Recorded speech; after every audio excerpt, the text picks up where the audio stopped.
Graça e paz, queridos. Por favor, abra o texto do Evangelho de Lucas, capítulo 14. Eu farei a leitura dos versículos de 25 a 33. Evangelho de Lucas 14, 25 a 33. Quero aproveitar enquanto os irmãos abrem um texto para registrar a presença do reverendo Marcos César, esposa, família.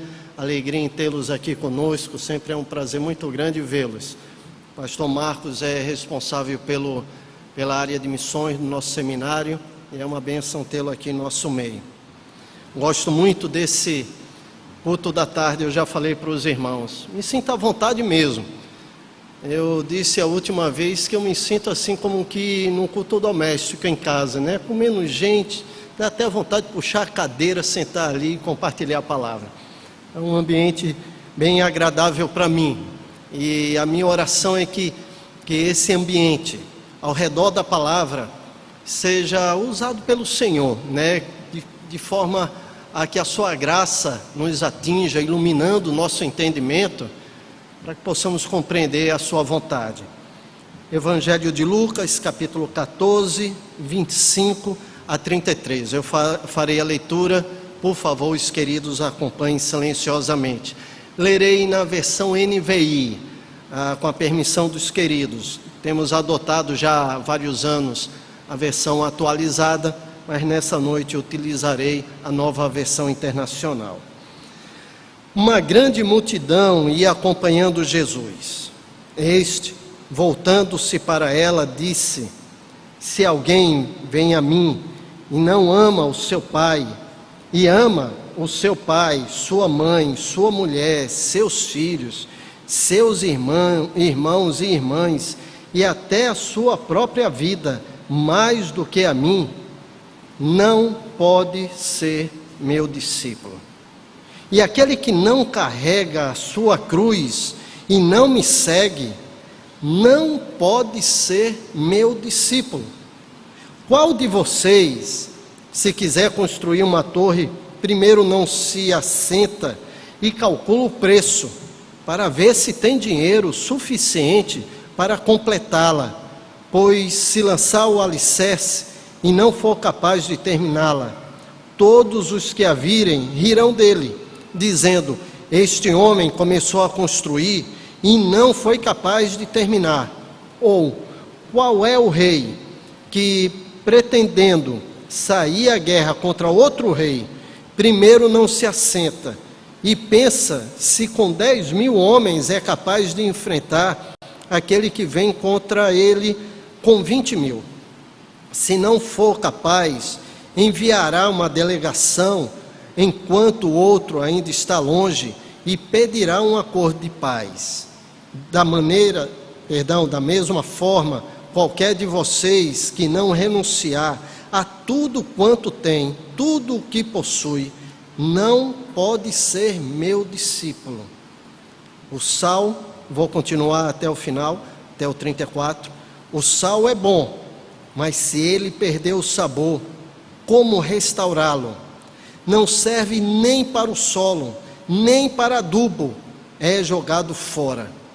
Aquele que tem ouvidos para ouvir, ouça.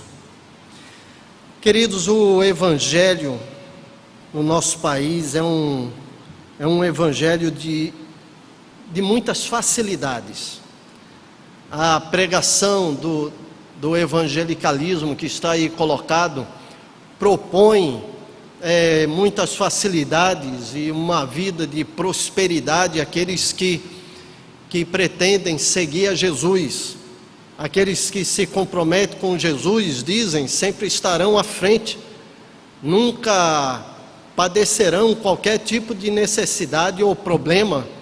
O mal jamais vai alcançá-lo em casa ou em qualquer lugar. Na vida profissional sempre estará no topo, nunca passará nenhuma limitação.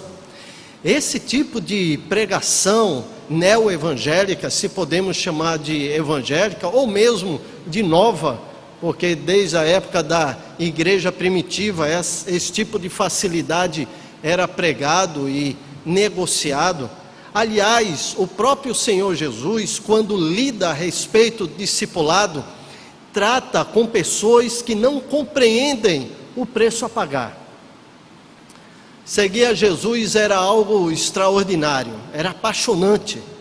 Era um líder em uma época em que as lutas e as guerras eclodiam ao redor de todo mundo, onde o Império Romano impunha as suas leis debaixo de um império movido a um grande e poderoso exército, em que Israel estava subjugado.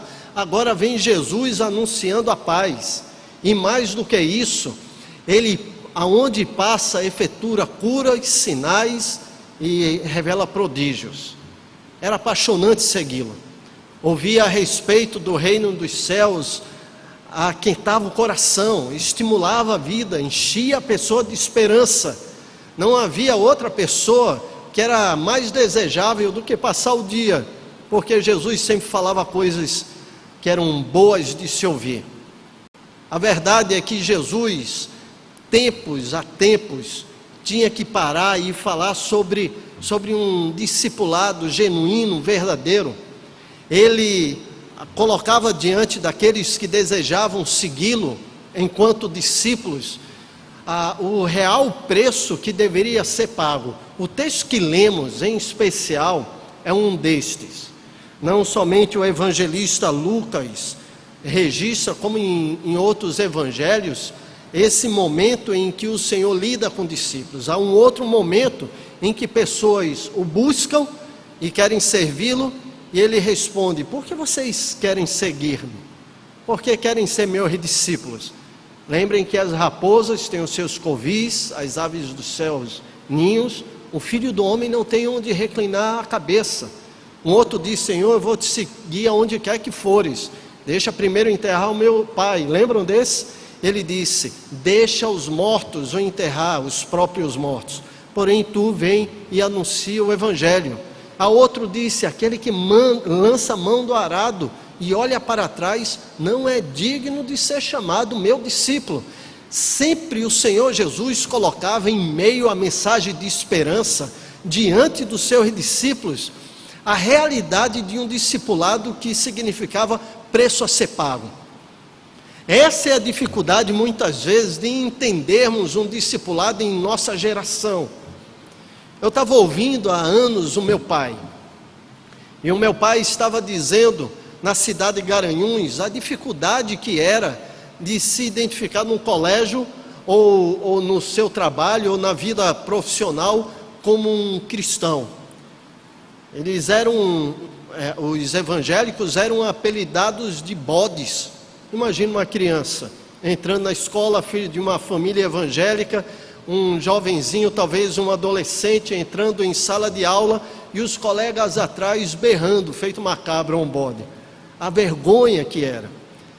Qualquer um que se identificava com Jesus há alguns anos no Brasil, era muitas vezes passível de perseguição.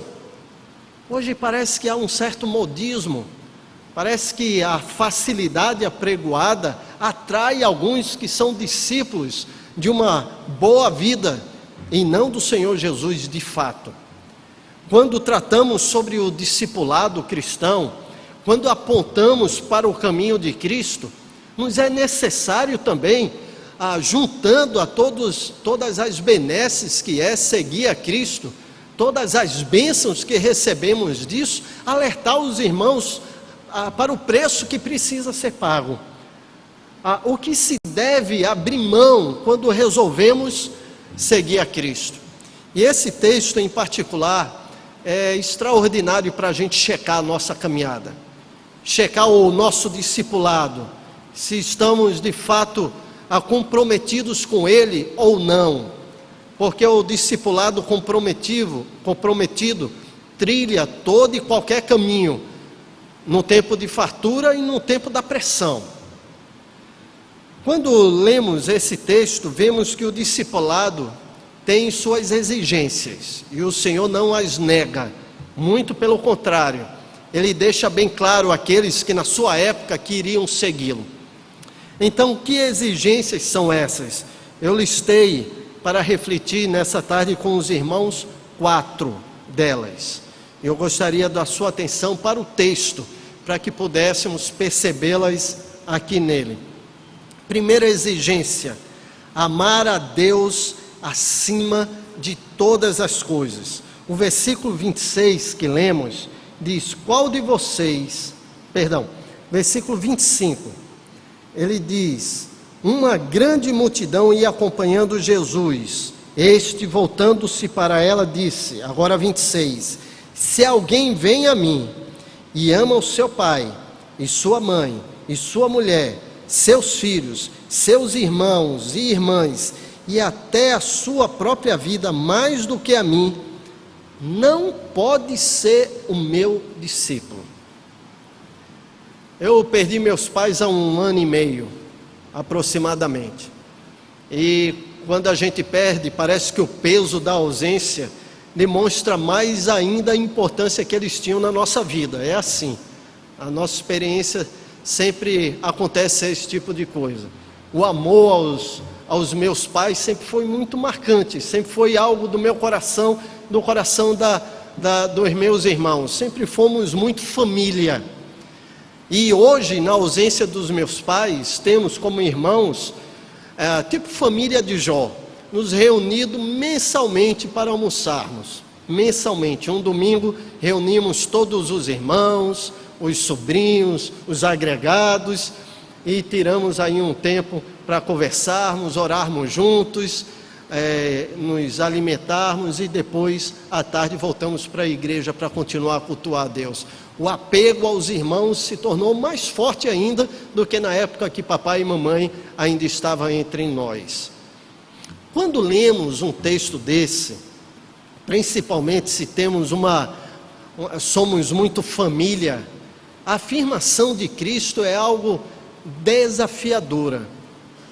Ele diz: aquele que ama pai, mãe, mais do que a mim, não é digno de ser chamado meu discípulo. Era muito fácil ser discípulo de Cristo quando meu pai e minha mãe me incentivavam a seguir a Cristo. Eu estou lembrando de um caso, quando o pastor da igreja presbiteriana no Prado, de uma jovenzinha que me procurou no gabinete numa quinta-feira, sentou comigo e disse: pastor, eu preciso da sua ajuda. O que é que eu posso ajudar? Ela disse: domingo estive aqui na igreja e tive outras vezes, mas nesse domingo, de forma muito especial, eu entendi de forma clara o que o Senhor pregava. As palavras que o Senhor dizia, vindas da Bíblia, me atingiam o coração e a mente de forma que eu não poderia deixar de entender. E eu sabia o que estava ocorrendo com ela. E ela disse: naquela noite eu disse, eu preciso mesmo de Jesus na minha vida. E eu perguntei: o que você fez? Ela disse: eu tenho uma família muito tradicional, de uma religião cristã super tradicional, e eu chegar em casa para dizer que agora eu tinha encontrado com Cristo aqui num culto, nessa igreja, e que eu iria ser uma cristã, ia frequentar a igreja presbiteriana, pastor, eu acho que eu vou ter dificuldade em casa. E eu ouvi um pouco a história religiosa da família, e disse àquela jovenzinha, ela devia ter seus 15, 16 anos. Eu disse: querida, pelo que você diz, se você entrega a sua vida a Cristo, como você está entendendo, e resolve segui-lo da forma como o Senhor está lhe pedindo, é bem capaz de você ter uma grande dificuldade em casa, com seu pai, com sua mãe, com seus irmãos, até com seus tios. Agora vai estar em paz com Deus. Agora, por outro lado, se você se posiciona de uma maneira inversa a essa que está sendo trabalhada no seu coração, e resolve continuar vivendo da mesma forma que sempre vivia, continuar trilhando o caminho que trilhava, você não vai ter problema nenhum em casa, nem com seu pai, nem com sua mãe, nem com seus irmãos, nem com seus tios, mas vai ter um sério problema com Deus. Essa é uma escolha que você vai ter que tomar. E ela parou, olhou para mim e disse: pastor, o senhor tem razão. E naquela hora ela fez uma oração, entregou sua vida a Cristo e foi para casa. Num domingo eu encontrei com ela, ela me chamou e disse: pastor, o senhor não sabe o que ocorreu comigo. Eu falei: diga. Ela disse: eu cheguei em casa naquela tarde e na hora do jantar, eu cheguei na mesa, meu pai estava ali tomando a sopa dele, tomando a sua janta. Eu sentei ao lado dele e disse: papai, eu quero dizer o que ocorreu com minha vida. E descreveu o que havia ocorrido no domingo e naquela tarde em que ela me procurou. E disse: eu tomei uma decisão ao lado de Cristo e quero segui-lo de todo o meu coração. Pastor, meu pai, diferentemente do que eu imaginava, não reclamou nada, não me deu uma palavra de repreensão, não olhou nem feio para mim. Ele continuou olhando para o prato de sopa, tomou a sopa toda, levantou calmamente e saiu da mesa. E eu fiquei lanchando ali com o coração cheio de alegria, dizendo: Senhor, muito obrigado, que o Senhor já abriu a primeira porta. Terminei minha janta. Quando cheguei no meu quarto, meu pai estava terminando de encher minha mala com as minhas roupas. E olhando para mim disse: pode sair daqui de casa, porque essa não é mais sua família. Vá atrás dos seus novos irmãos. Eu não estou falando de coisa de 1930 e pouco, na época que Lutero era seminarista, não. Eu estou falando de poucos anos atrás, cerca de 18 anos talvez atrás. Ela teve que sair de casa e ela teve que optar entre o seu compromisso assumido com Cristo e o amor do seu pai e da sua mãe. Você entende o que o Senhor Jesus está querendo dizer quando diz: aquele que se apega a pai, a mãe, a irmão, a irmã e a sua própria vida e a ama mais do que a mim, não é digno de ser chamado meu discípulo. Aquela jovem foi morar com uma irmã de carne que era casada, morou com ela por uns 3 meses, o pai nem queria recebê-la em casa, até que Deus trabalhou na vida do pai, ele chamou ela de volta, ela voltou para casa e depois casou com um jovem crente, joia, se mudou para Manaus. Aquele jovem foi transferido por conta da vida profissional. Aonde está o nosso coração?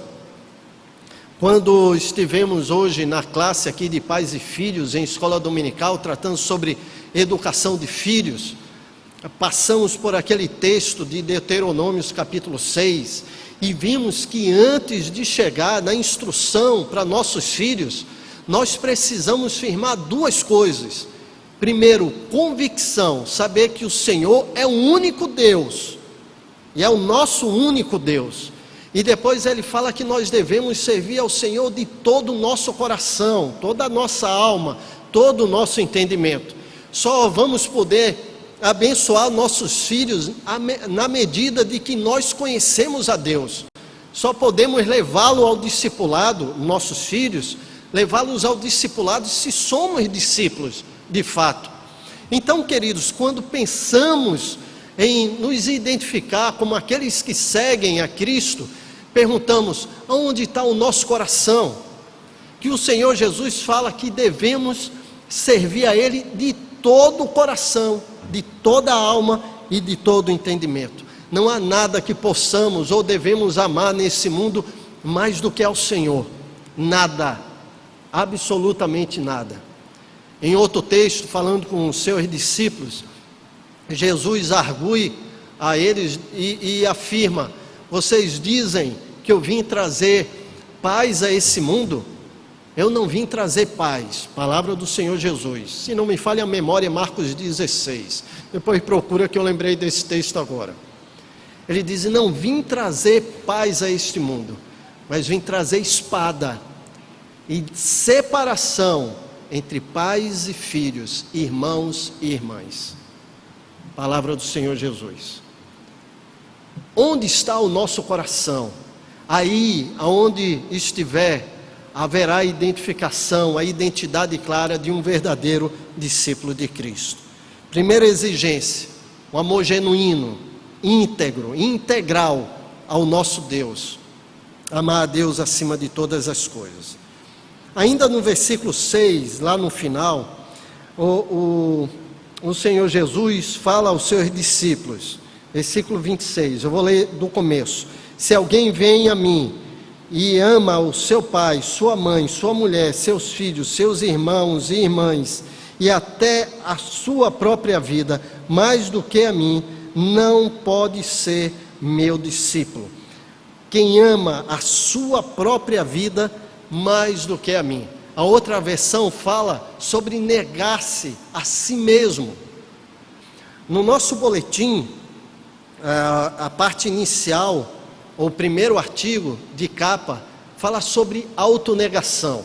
E depois eu quero estimular você a leitura devagar. Não vai ler agora não, senão você não vai me ouvir.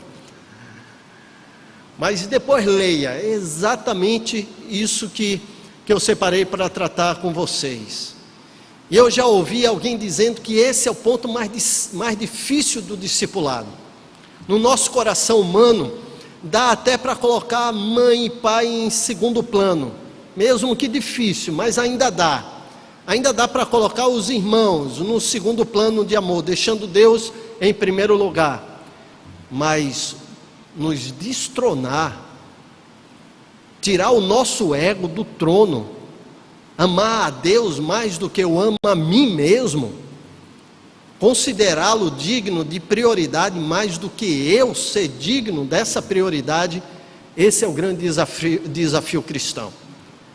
É negar-se a si mesmo, é mortificar a própria vida, é perceber que o amor a si mesmo o afasta do real significado do discipulado. Cristo abriu mão da sua própria vida. Filipenses capítulo 2, o apóstolo Paulo registra ali que o Senhor conduziu a sua vida negando a si mesmo. Ele fala que os seus sentimentos devem ser imitados por nós, que somos chamados seus discípulos, porque o Senhor, mesmo sendo Deus, não usou com usurpação o ser igual a Deus, mas esvaziou-se. Lembra do texto de Paulo aos Filipenses? Na teologia, isso é chamado de kenosis, ou auto-esvaziamento. É quando o Senhor abre mão do uso da glória e do poder que ele tinha enquanto Deus. Não abriu, nem perdeu o poder divino, nem a sua glória. Ele abre mão do uso desse poder e dessa glória e se humilha a nossa semelhança, se tornando como um de nós. Ele abre mão disso tudo nos céus. E ainda diz o texto que, achado no nosso meio, se humilhou até a morte, e morte de cruz. É total doação, é autonegação exemplar. Quem estaria pronto a abrir mão da própria vida pelo próximo, pelo outro? Quem estaria pronto a abrir mão, por conta do Evangelho de Jesus Cristo, abrir mão da própria vida? É muito fácil até a gente dizer: estou pronto, pastor, pode, se tiver que fazer isso, eu não nego. Pedro também falou isso. E muitos irmãos em muitos países de perseguição dizem isso, mas na hora do aperto, estou lembrando de uma história, de um livro chamado Torturado por Amor a Cristo. Trata a história de uma pequena igreja na época da cortina de ferro, quando os países comunistas ainda estavam totalmente fechados, ainda estão fechados. O evangelho lá ainda debaixo de perseguição. Mas aquele livro trata de uma época em que não se poderia, em hipótese nenhuma, se reunir para adoração. Está ali aquela história naquele livro. E descreve um momento do culto de uma pequena igreja, talvez uns 20 ou 30 irmãos reunidos de forma secreta. E um jovem pastor ali na frente para conduzir a liturgia e a mensagem naquela tarde. E eles então sentam, abrem o trecho da palavra que estariam para refletir, e de repente 2 homens entram, armados e uniformizados. E eles entram, mandam a gritos que eles parassem com a leitura ou com os cânticos, e que lembrassem que era proibida a reunião religiosa naquele lugar. e que se eles eram cristãos deveriam sair daquele lugar imediatamente e não deveriam retornar. E ainda frisavam: ao fazer isso, você está dizendo, eu estou saindo daqui para não voltar mais, eu renego essa religião, e o que queremos é que você levante daqui renegando a sua religião e dizendo a esse líder aí: não conte mais comigo. Houve silêncio no templo todo. De repente um senhor se levanta, olha para o pastor, segura a mão da sua pequena filha e disse: pastor, me perdoe, eu estou pensando na minha filha. E sai daquele lugar. De repente um outro levanta e dá uma outra desculpa. O terceiro levanta, só olha para o chão, já não apresenta desculpa nenhuma e sai. O quarto, o quinto, o sexto, e cerca de um terço daquela comunidade se levanta e sai. E um daqueles soldados disse para o grupo que ficou: é a última chance, assim que fecharmos a porta, a história de vocês vai ser outra. É a sua oportunidade de levantar e sair. Vamos contar até 3. 1, 2, aí mais 2 irmãos levantaram e saíram correndo. 3. Eles foram lá atrás, enquanto os outros irmãos estavam de cabeça baixa, metade de joelho. O pastor estava lá parado, branco, e ali ele ficou. Eles fecham a porta, chegam lá na frente, engatam aquela metralhadora, colocam no canto da parede. Veio chorar, né? Tiram a sua farda e dizem: nós também somos cristãos, mas só queríamos adorar ao nosso Deus com irmãos que estivessem prontos a morrer por conta do testemunho de Jesus Cristo. Eu fico imaginando que tipo de culto eles tiveram naquela tarde. E eu fico imaginando quando Jesus olha para nós e diz: aquele que não estiver pronto a abrir mão da própria vida, não pode ser chamado meu discípulo. O Senhor separa a coroa para aquele dia em que estará junto com a sua igreja no que as Escrituras chamam de as bodas do Cordeiro, para entregar àqueles que são fiéis ao Senhor. A expressão bíblica é até a morte.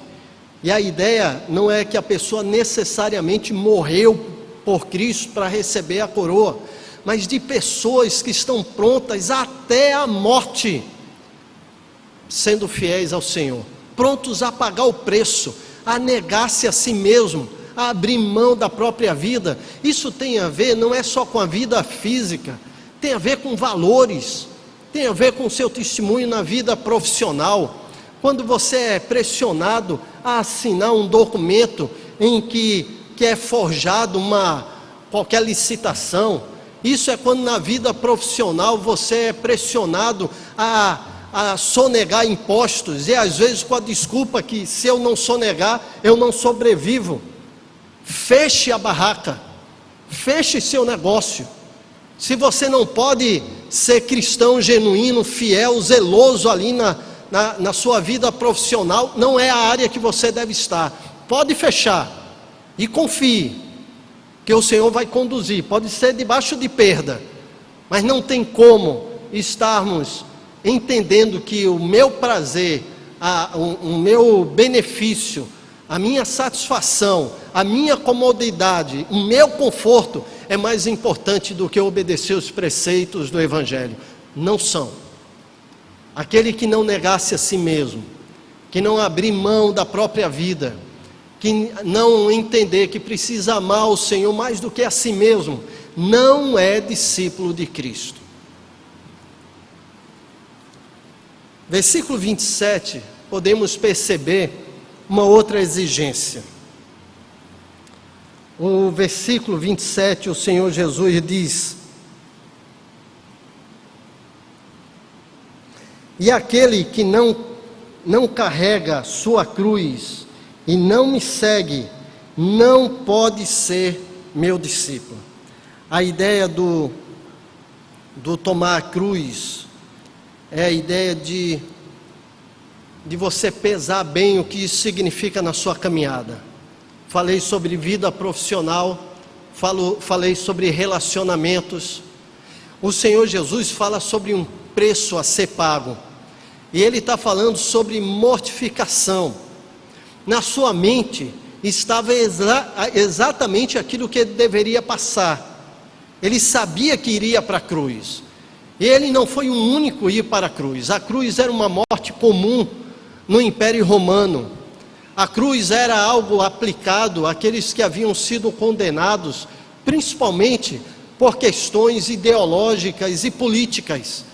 Não era o primeiro que cruzaria Jerusalém arrastando um madeiro para ser crucificado no Gólgota. Jesus não foi o único, junto com aqueles outros 2 malfeitores, a trilhar aquele caminho. Quando Jesus falou sobre tomar a cruz e segui-lo, não só ele estava falando sobre o seu futuro, o seu destino, mas ele estava falando que o seu caminho deveria ser percorrido pelos seus discípulos.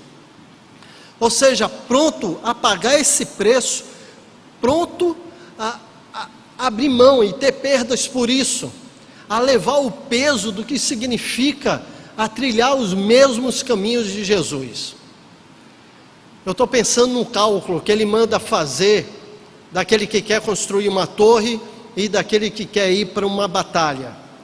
Calcula se tem dinheiro suficiente para completar a torre, ou se o número do seu exército dá para sair contra o exército inimigo. O que ele está falando é: pense, você quer ser identificado como discípulo de Cristo? Então jogue sobre os ombros o madeiro. Ele está falando de uma identificação com a cruz, com o caminho dele e com o sofrimento dele.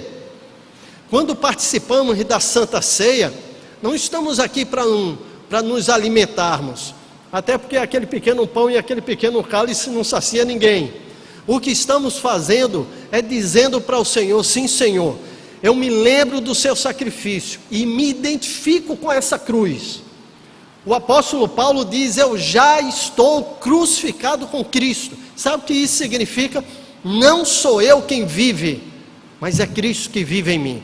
É esse tipo de carregar a cruz que o Senhor Jesus está propondo para os seus discípulos. É nós mudarmos de identidade, é que o nosso desejo seja subjugado à vontade e ao desejo que o Senhor tem em relação à nossa própria vida, à nossa caminhada. O caminho da cruz não era o caminho de opção de Jesus enquanto homem. Na sua oração, poucas horas antes de ser entregue, a oração dele era: Senhor, se possível, afasta de mim esse sofrimento, esse cálice. Lembra dessa oração? Mas que não se faça a minha vontade, mas a tua. É claro que Jesus tinha, não só no coração, mas tinha exposto diante de Deus o seu desejo. Ele não queria ir para a cruz, ele não queria seguir aquele caminho, não era o seu desejo, ele não estava entusiasmado em ficar pendurado no madeiro. Diz o texto que ele chegou a suar sangue, de tão profunda a sua depressão naquela noite. Mas ele submeteu a sua vontade à vontade do Pai. Ele sabia que precisaria ir para a cruz. Queridos, nós sabemos que temos um preço a pagar. As Escrituras falam, o apóstolo Paulo, que somos considerados como ovelha para o matadouro. Você já leu isso? O que o apóstolo Paulo está dizendo, a semelhança do Senhor Jesus, é: queremos ser discípulos, jogue sobre os ombros o peso do madeiro, se identifique com o sofrimento de Cristo, esteja pronto a abrir mão de sua vontade, esteja pronto a abrir mão dos seus sonhos, para trilhar o caminho de Cristo. Estou lembrando de Pedro, de um texto que eu gosto muito, Lucas capítulo 5. Pedro tinha acabado de fazer, por orientação de Jesus Cristo, aquela pesca maravilhosa.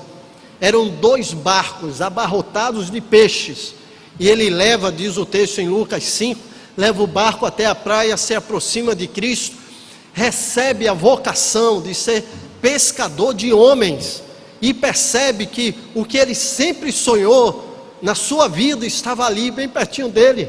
na praia, na areia, eram 2 barcos abarrotados de peixe, tudo que um pescador sempre sonhou na vida. Mas agora ele tinha declarado uma outra vontade de Jesus para ele: vem ser pescador de homens. Ele não reluta. O versículo 11 daquele Lucas 5 fala que Pedro, deixando tudo, seguiu a Jesus. O que somos desafiados como discípulos é abrir mão, inclusive de nossos sonhos, ou mesmo de submeter e entender que nossos sonhos precisam estar submetidos à vontade de Deus. Não somos impedidos de sonhar, mas os sonhos não têm prioridade sobre a palavra do Senhor. Somos muitas vezes, nessa geração de confissão positiva, direcionados a caminhar na direção de nossos sonhos. Precisamos entender mesmo que precisamos ouvir a voz do Senhor a nos convocar para trilhar o caminho da cruz, para levar sobre os ombros o peso do que isso significa, e trilhar o caminho nos identificando com sua morte. Os sonhos podem vir, podem ser realizados, mas sempre debaixo da orientação e da vontade do Pai, sempre. O Senhor Jesus deixa claro aos seus discípulos que eles deveriam submeter tudo à vontade de Deus. Ele fala: buscai em primeiro lugar o reino dos céus e a sua justiça, as outras coisas serão acréscimo, serão acrescentados. Não é assim? Aquele que não tomar a sua cruz e não me seguir, disse o Senhor Jesus, não é o meu discípulo. E a última exigência, eu percebo no versículo 33. O versículo 33, o Senhor Jesus diz: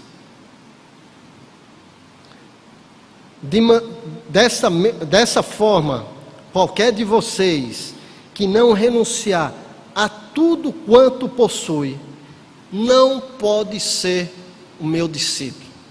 Ele fala da nossa vida. A nossa vida está colocada no altar. E agora ele fala de coisas que possuímos.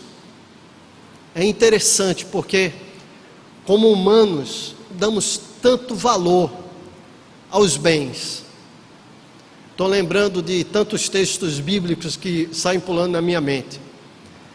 Estou lembrando daquele jovem que pediu para Jesus, se não me engano é Lucas capítulo 15, daquele jovem que veio pedir a Jesus para ficar entre ele e o irmão, para que dividissem a herança de forma correta. Jesus pergunta: quem me colocou como juiz de vocês dois, como repartidor?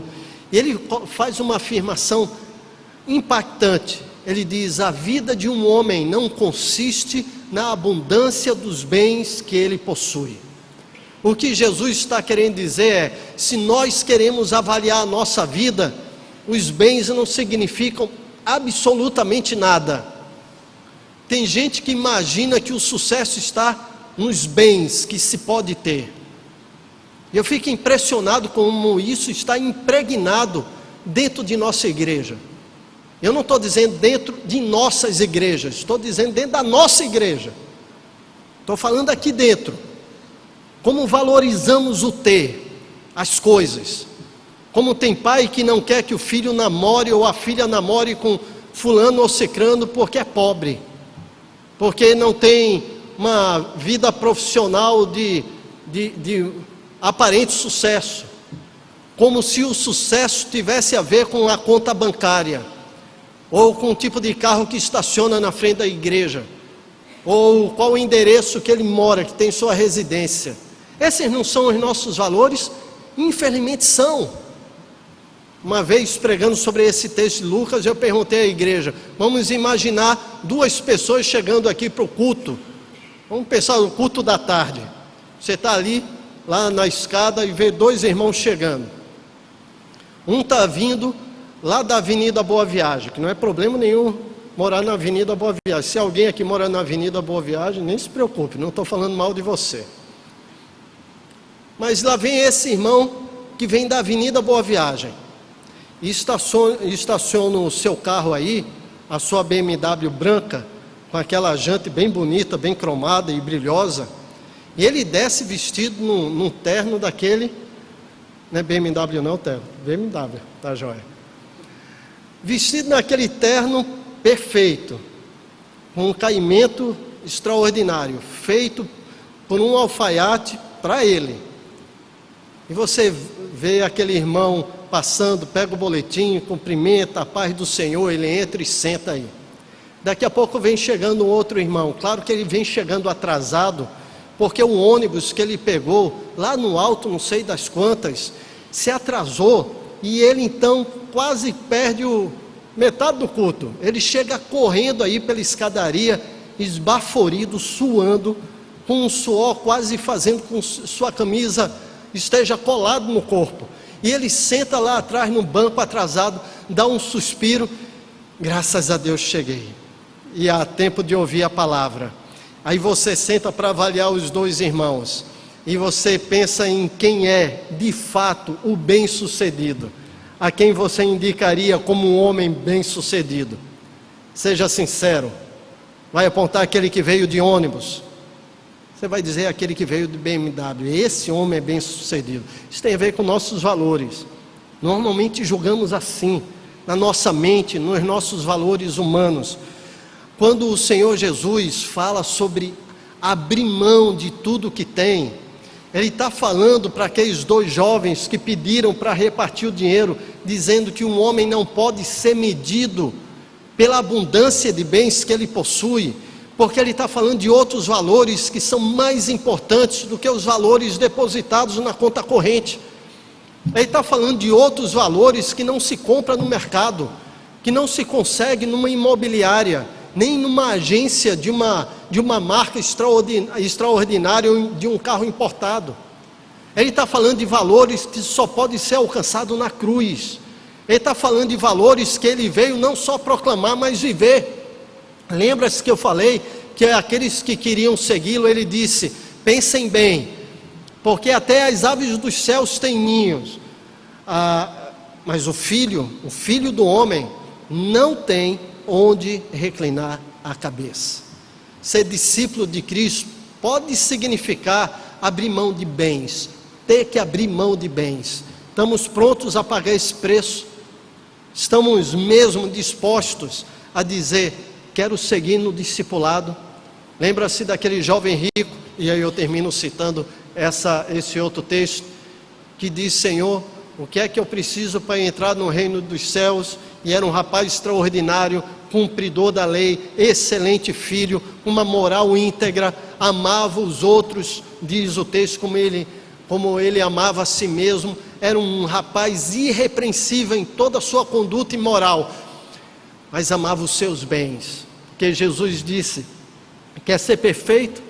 Vende os teus bens, dá aos pobres, terás um tesouro no céu, depois vem e segue. Lembra-se do que o rapaz fez? Diz o texto que ele se retirou daquele lugar triste, porque era possuidor de muitas propriedades.